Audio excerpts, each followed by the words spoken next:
اليوم الاثنين 22 أغسطس 2022. في زيادة ملحوظة على نهر النيل في منطقة أم درمان. الزيادة دي جات الليلة مفاجأة، طلعت في فيضان. أمس ما كان موجود، اليوم الفيضان بدأ يطلع بعض الأحياء المجاورة.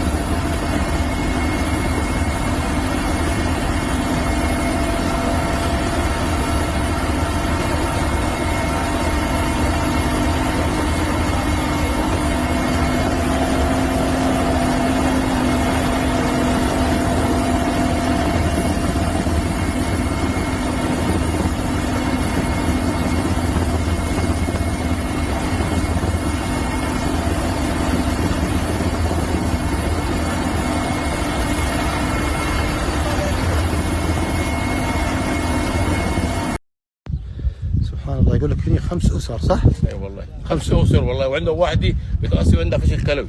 الله يشافيها. ايوه شوف كل ما يوم بتجاوب شوف المي كأن ما استوت هذه البيوت. لا لا بالراحه.